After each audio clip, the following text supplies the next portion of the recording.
Hello my dear students, how are you today? I hope you're doing fine. In today's video, I'm going to present to you the second lesson of our module, which is the nature of the human person. When we talk about human person, of course it is obviously everything that pertains to man's physical, spiritual, emotional, and intellectual characteristics.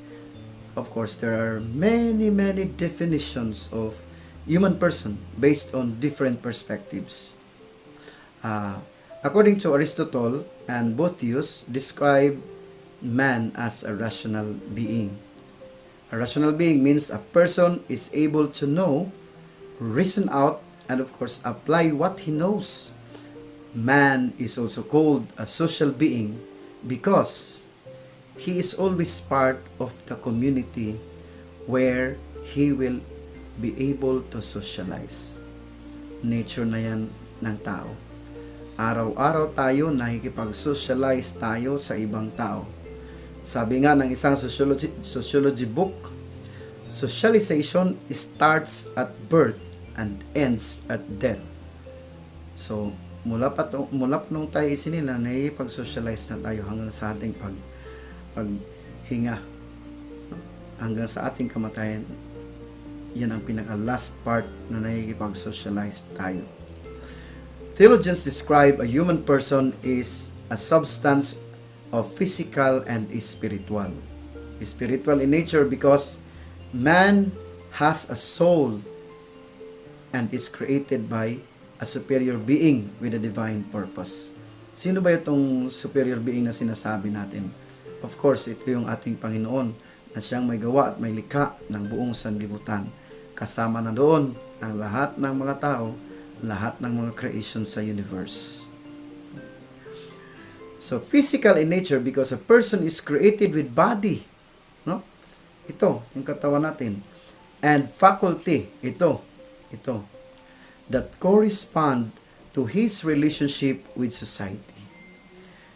Dictionaries define a human person as a living, self-conscious animal or thing.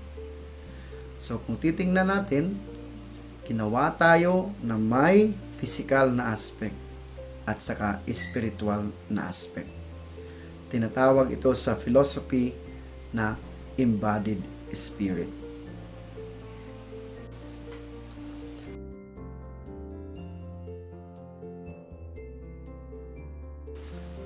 At the end of this lesson, the learners or the students are expected to first describe the nature of the human person. Second, identify the importance of a person's ability and capacity.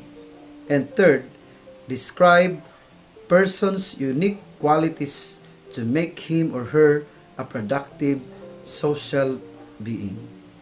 These are the three learning objectives na dapat nating matutunan sa buong lesson natin. So I hope you will be with me to this lesson 2, which is the nature of the human person. Okay ba? Tara, let's go to the discussion part.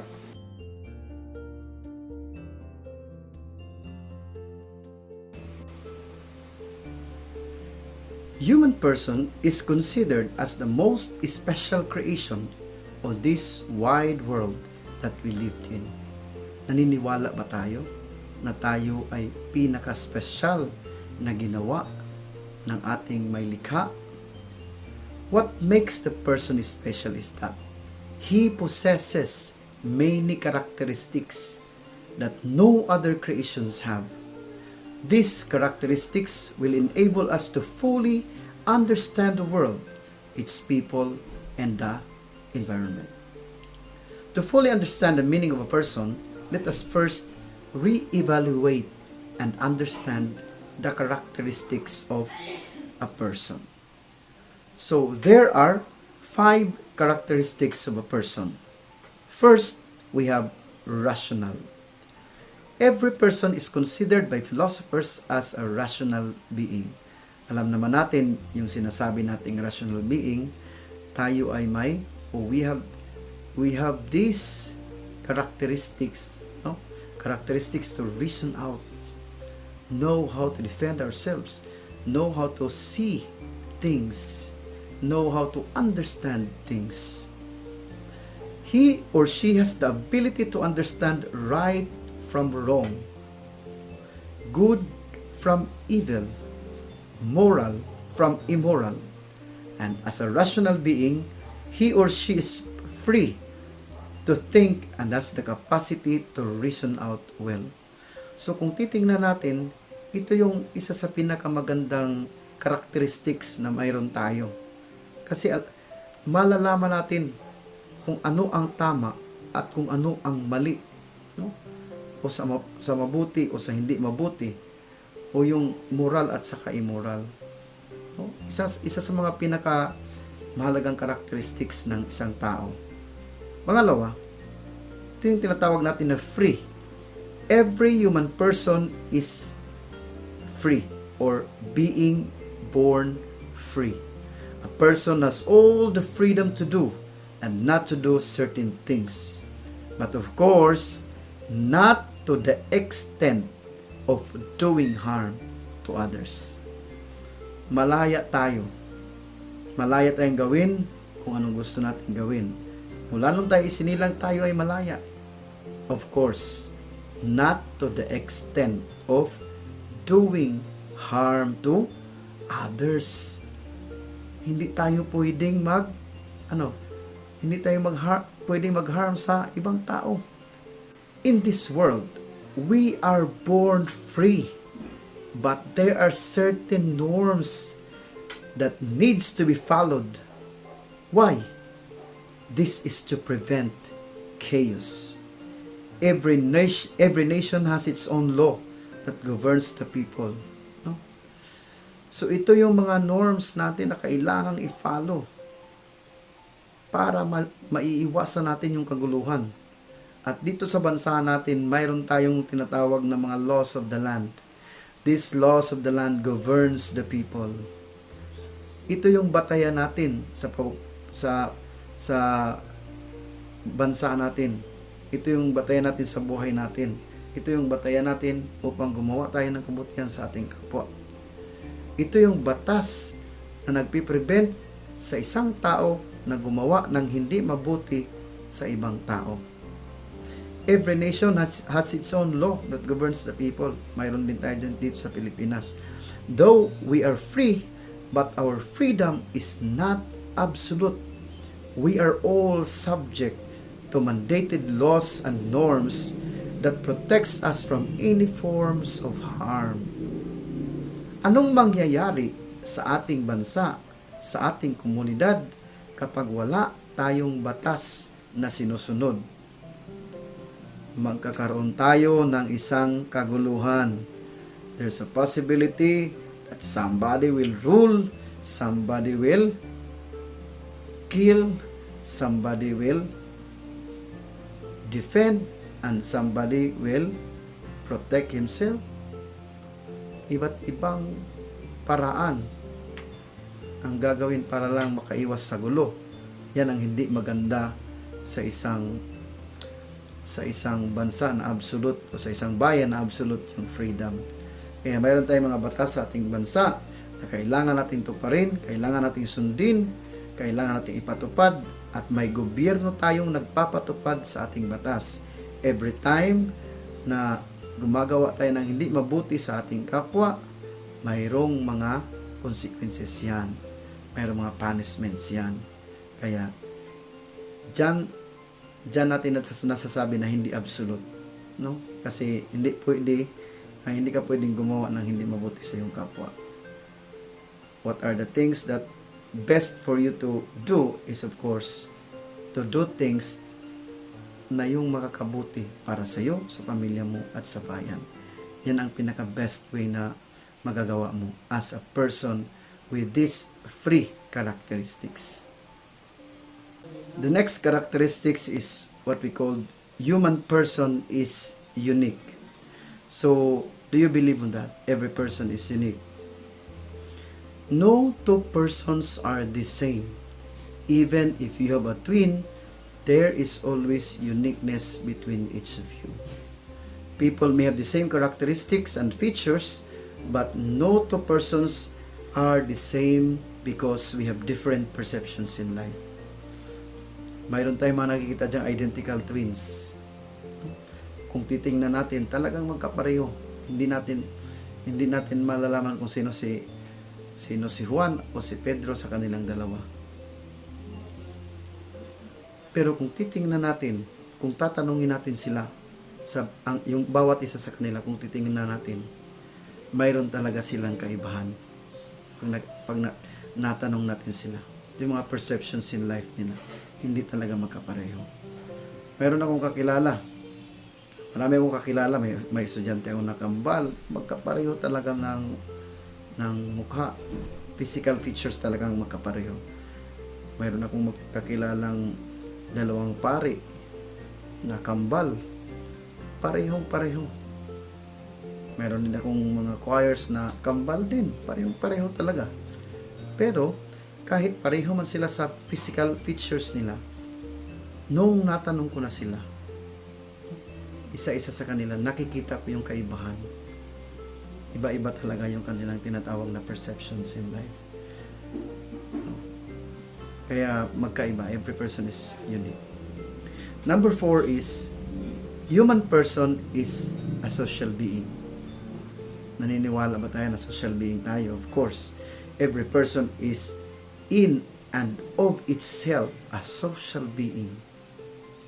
It means a person cannot detach himself or herself to other creations of the universe. By nature, this simply means he or she is characterized by his or her relationship to other creatures, objects, and fellow men. Bakit hindi tayo masiseparate sa ibang mga creations dito sa mundo?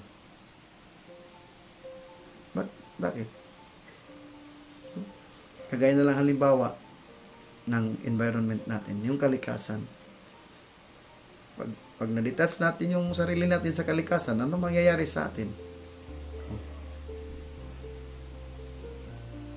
Hindi talaga tayo pwedeng ma-detach.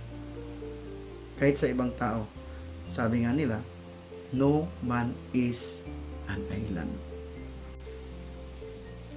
Talagang hindi tayo pwedeng ma-detach sa other creations that are created by the superior being, our creator, our God. Nabubuhay tayo dahil sa attachment natin sa other things. Halimbawa, sa pagkain, sa tubig, sa environment natin. So, paano kung madidetach tayo? Kaya mayroong challenge nga, kailangan alagaan natin yung mga ginawa ng ating Panginoon. Kahit nga siya mismo, pagkatapos ng ginawa niya sa sanlibutan, binigyan niya ang tao ng responsibilidad na alagaan ang ibang creations na ginawa niya. Kasi mahalaga ito for survival. Hindi nagsusurvive ang tao kapag wala itong ibang living and non-living things in this world. Kaya, social being tayo sa tao at sa other creations. Next is sexual. Human person is sexual. All created living things are sexual in nature. Yes, that is true. But the uniqueness of expression of a person's sexuality makes it different. The expression of a person's emotion, attitudes, feelings, actions, and thoughts in sexual activity best exemplifies his uniqueness from animals. So, experience natin yan. Alam natin yan. Nasa sarili natin yan.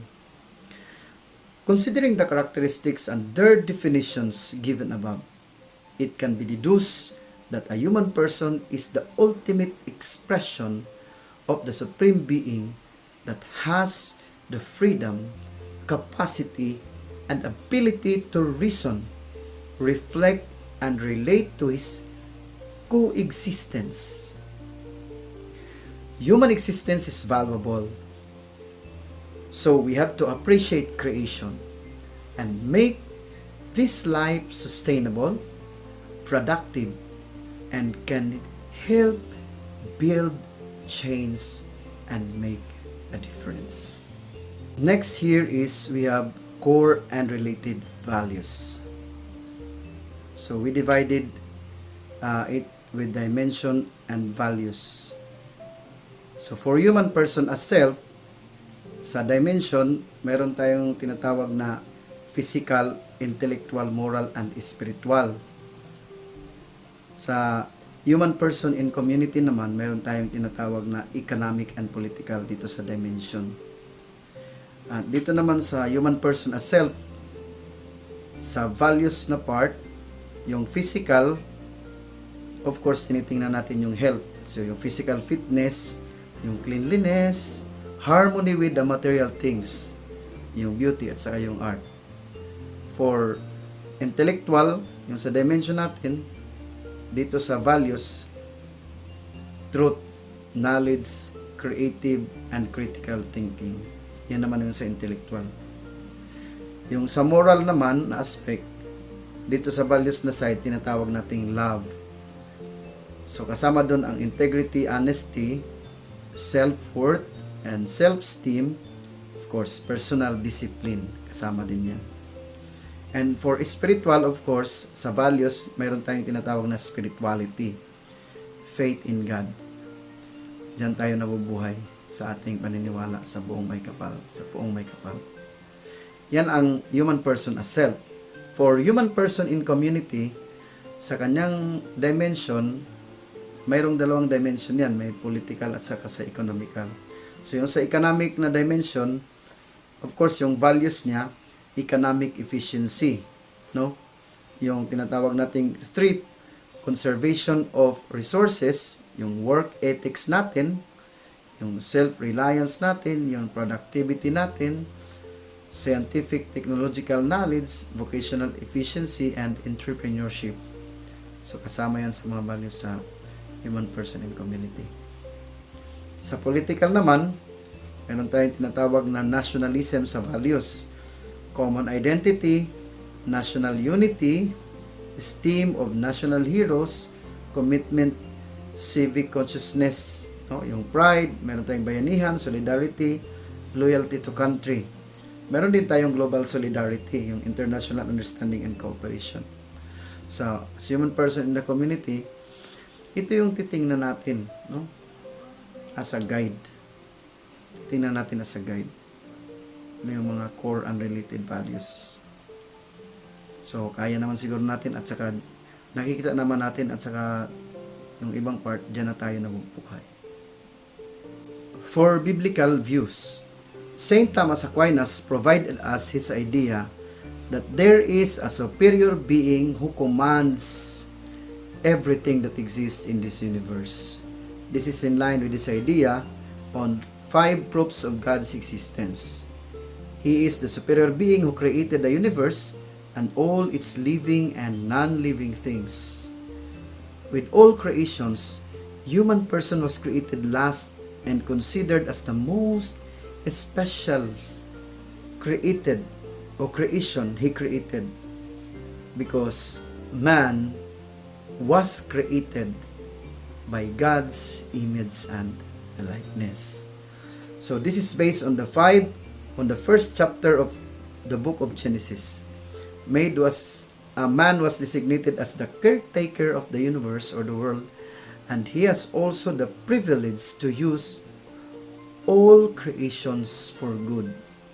Man is also tasked to be the master of all fishes of the sea, the birds, the earth, the wild beasts, and all reptiles that crawl upon the earth. So, napakalaking responsibilidad ang binigay sa atin ng Poong May Kapal. Kaya nga, challenge ito sa atin. Yung mga iba kasi sa atin, sinisira nila yung kalikasan, sinisira nila yung mga ibang creations ng ating Panginoon, which is supposedly tayo ang nagpoprotekta. Yan ang nagiging hindi maganda. Marami dyan, hindi nila inalagaan ang kapaligiran. Instead na maglinis, dinudumihan nila. Kaya, isang magandang example ito sa Administrasyong Duterte. Isa sa mga good activities na ginawa nila, yung paglinis ng Boracay, paglinis ng Manila Bay, at pagbibigay ng babala sa tao na hindi maganda kapag hindi tayo malinis. Galit ang Pangulo sa mga taong dinudumihan, no, yung ating environment. Kaya nga isa sa mga example na naman natin si Mayor Isko Moreno. Kaya nga si Mayor Isko Moreno, pinapaliguan niya araw-araw ang Maynila. Dahil ayaw niya maging dugyot ang Maynila. So dito sa biblical views, nandyan sa Genesis, ginawa tayo ng Panginoon mula sa kanyang imahe. The Supreme Being entrusted to the human person the care of all creatures on the earth, aware of the possibilities and challenges or difficulties that man can experience in his entire life. Thus, he is also entitled to be the defender of all attempts of destruction or demolition in all kinds of creations. Bato-bato sa langit, ang tama ay huwag magalit. This is really our job. We have to be the defender of all attempts of destruction and demolition. Kaya ba nating depensahan yan? O natatakot tayo? Mayroon akong kakilalang pare. Nung araw kasi napakaraming activities yung logging. So, dahil sa mga illegal logging na yan, nasisira yung ating kalikasan, nasisira yung ating kagubatan. Mayroon pa siyang threat sa kanyang buhay dahil hinaharangan niya yung mga illegal activities ng logging doon sa kanyang komunidad. No? Tayo kaya, nagagawa ba natin ang pagprotekta sa ating environment? Kung hindi natin kayang gawin, ano na lang?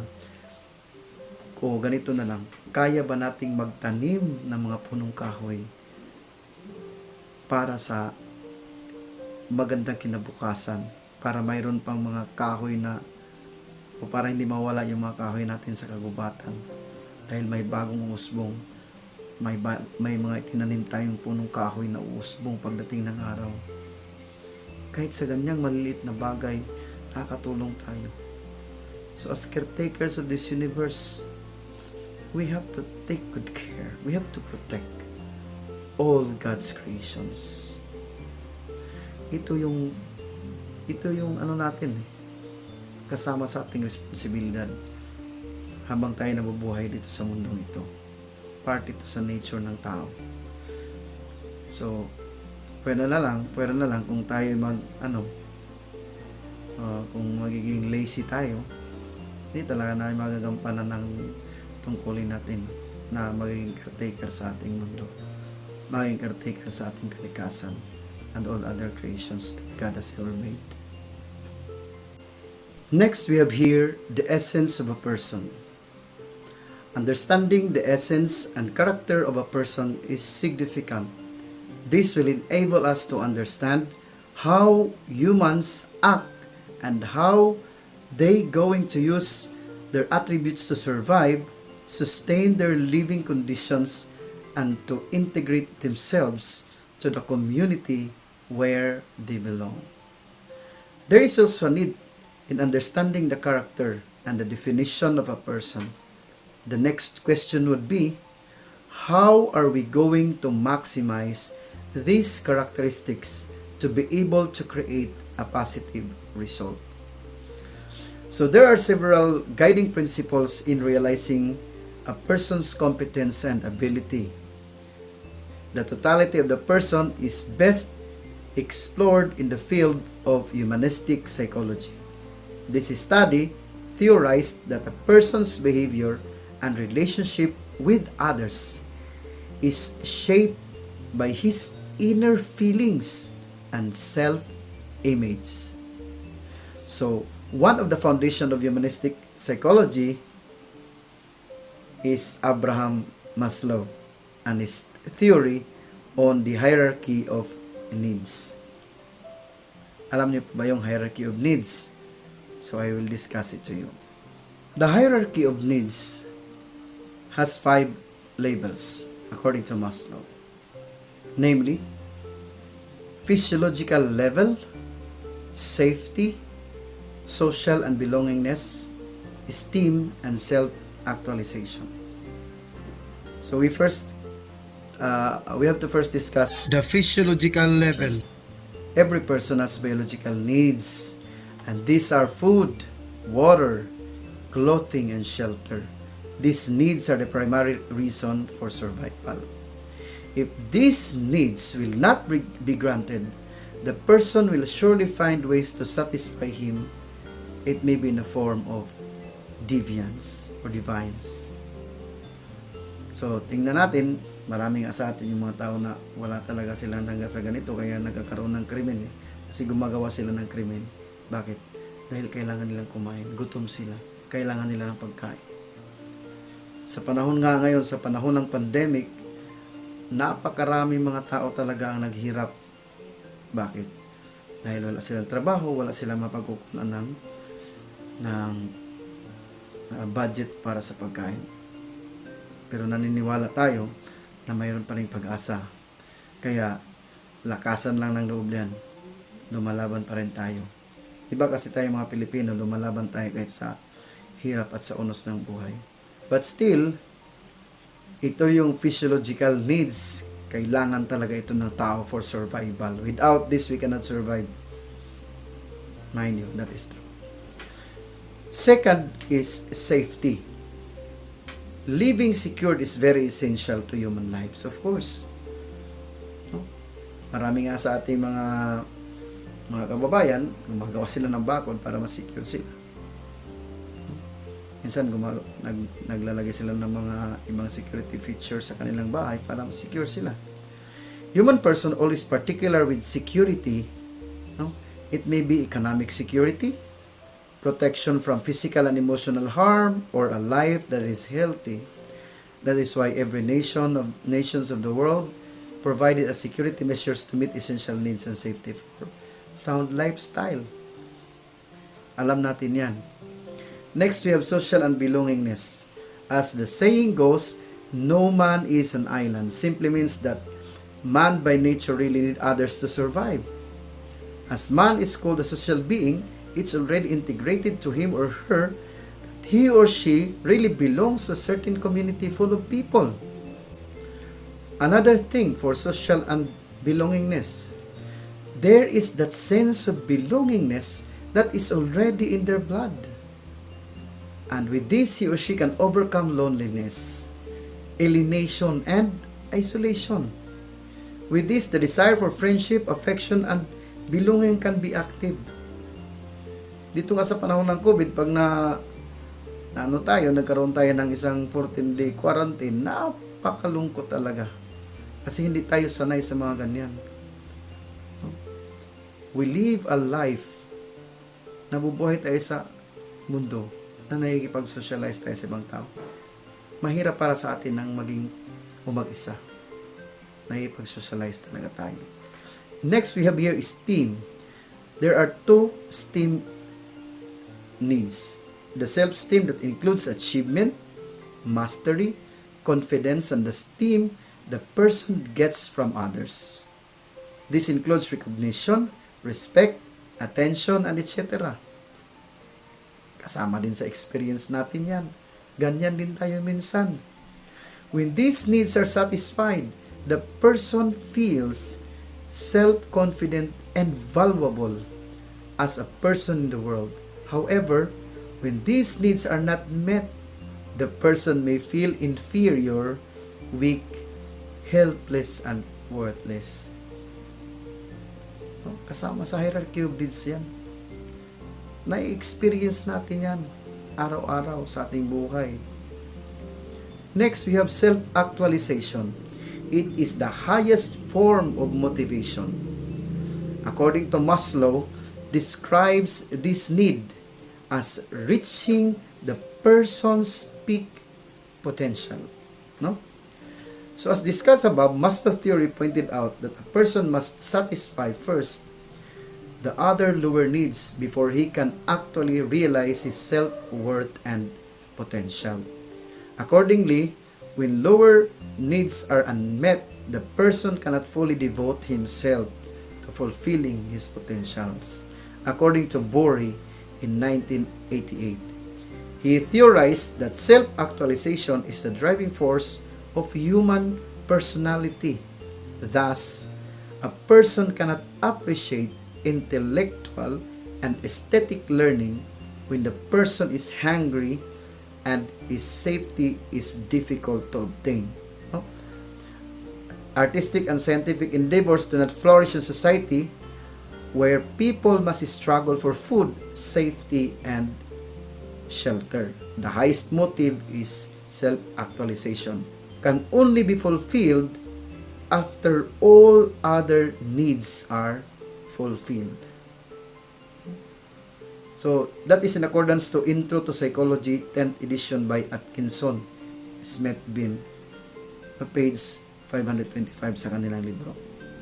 Following Maslow's theory, Carl Rogers in 1902 and 1987, in his person-centered therapy theory, believed that every person has within him an inherent desire towards a positive transformation and development of his capacity.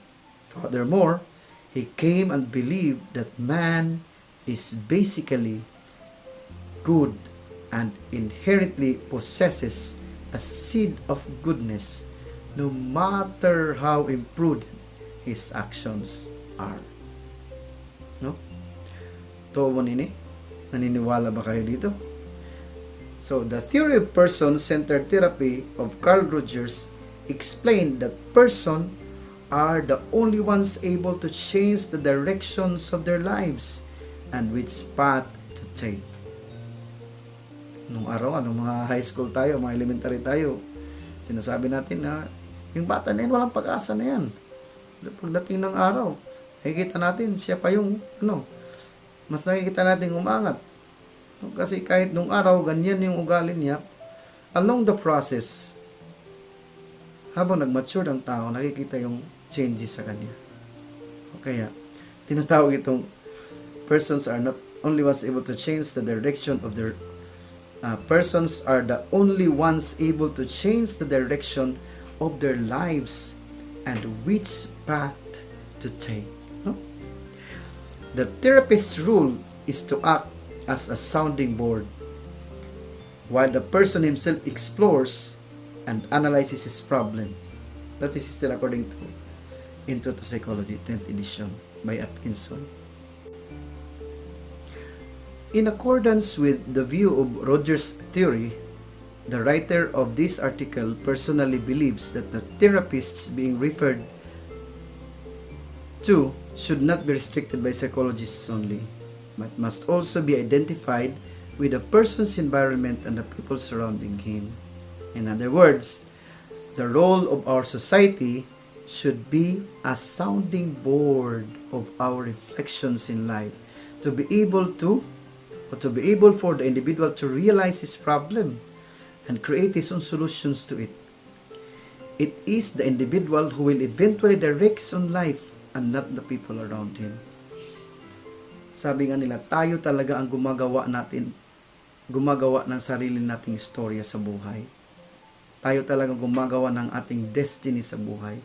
Gumagawa ng mga desisyon natin sa buhay. Hindi yung ibang tao. At the end of the day, after so many suggestions, after so many reflections, at the end of the day, you are still the one, who make decisions of yourself. Every person must understand his or her existence in this world. As such, he or she must use his or her full potentials to reach his or her goal, to help others realize also their own worth as a human being. He or she must take on the challenge as what the superior being desired him or her to do. Defining, knowing, and understanding human person is really difficult to grasp. It is because our mind can only understand what are the things that we see and experience. But when it's all about creation, it's really mind-blowing. How was humans created? How did human had attributes and characteristics?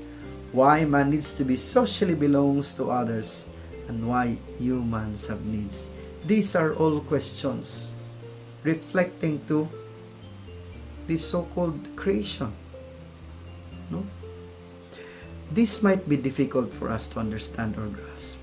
But what we see and experience is already a living proof that every human being were created by a superior being, and that superior being is the one who gives us these characteristics and attributes to live a safe and secure lives with plenty of opportunities for us to sustain a life and help others to grow.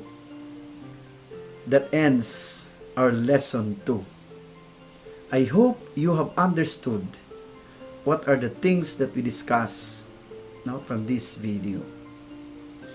Sana naintindihan natin yung nature of the human person. Nakuha ba natin yung mga objectives natin? Sa tingin mo, based on your own reflection, nakuha ba natin yung mga objectives natin? Sana nakuha natin at sana mayroon tayong natutunan sa video na ito.